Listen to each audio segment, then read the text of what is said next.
All right, we are doing an outside edition of Inside Indiana Overtime from Jordan's front porch. Jordan Guskey, Alex McCarthy. We're in Bloomington, not in Winston-Salem. John Bauerfeind was there, though. He has coverage for us, check the game wrap and everything like that. But what he saw firsthand, and what we saw on TV on the ACC network, was an Indiana win.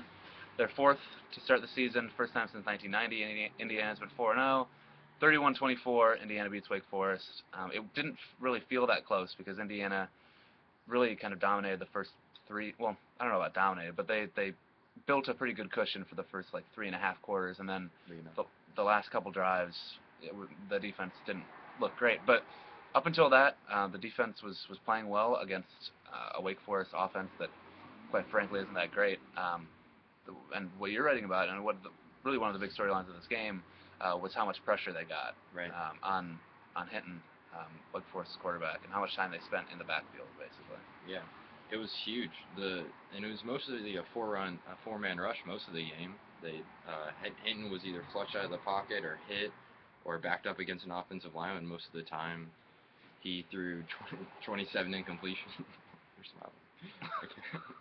He threw 27 incompletions coming into the game and like a 60% completion rate, so that was huge. And then the defense finally had some tight coverage for the first time in a while. I think it helped that he was a first-time starter, so maybe he didn't have the confidence to throw some balls in there. Maybe didn't have the confidence to throw some of his receivers, but the defensive line got there. They had 6 sacks, 2 by Scales to lead the team. It was a big game for the defense. Yeah, absolutely. And you mentioned Scales. Last week Brian Norris said that Scales and Chase Dutra were both kind of rusty because they both missed the first 2 games. And then today I thought they both played pretty well. Dutra actually got the start at safety, and Scales led IU with 8 or 9 tackles and had a huge sack on the last possession to force a long third down, which Wake Forest ended up converting a lot of those on the last drive or late in the game, because Indiana, for all the positives to take from this game, and again, Jordan Howard runs for 168 yards. Stevie Cobbs has a really good game with 7 catches, 75 yards, a touchdown. Nate Sudfeld threw for over 200 yards, 2 touchdowns. So there are a lot of positives. A couple things that you look at: Indiana committed 11 penalties, which is really, really not good. And and it's not like they were little, like an offsides here, or like a little penalties. They were big. There were a couple late hit penalties. There was a really costly pass interference late in the game on Richard Fant. There were a couple holding penalties at the beginning of drives that really just kind of put Indiana in a hole. So that's something that they're going to need to tighten up. It's the second time this year that they've had 11 penalties in a game, actually. So that's not necessarily a new thing. Indiana was really penalty prone last season. So that's something that Indiana obviously wants to tighten up before Big Ten play starts next Saturday. But the most talked about game, even this week, the most talked about game for Indiana was next Saturday. Ohio State's coming here to Bloomington. They're up right now. I assume they will win that game, beat Western Michigan, and end up being the number 1 team in the country when they come here to Bloomington next week.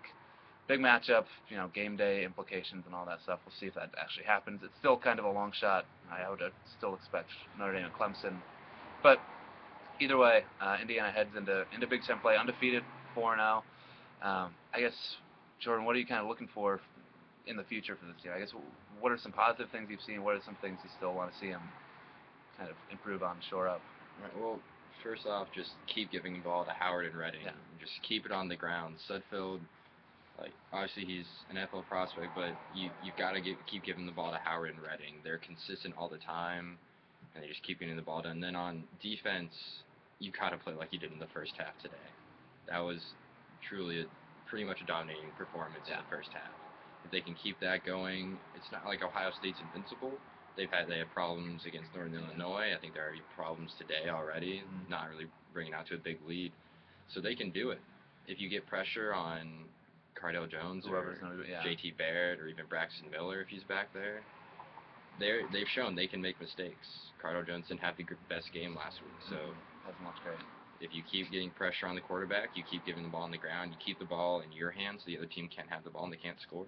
You don't turn the ball over like we did today.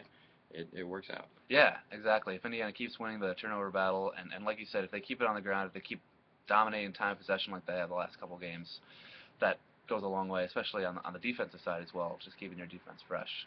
So we're gonna get out of here, but next Saturday, 3:30 kick, ABC.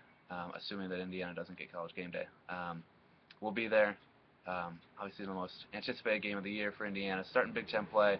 Only 2 wins away from bowl eligibility, so I don't know, kind of the best possible situation for Indiana to be in to start Big Ten play. But we'll have full coverage, leading up to that and everything. So stay with us there. But for now, we're gonna get out of here.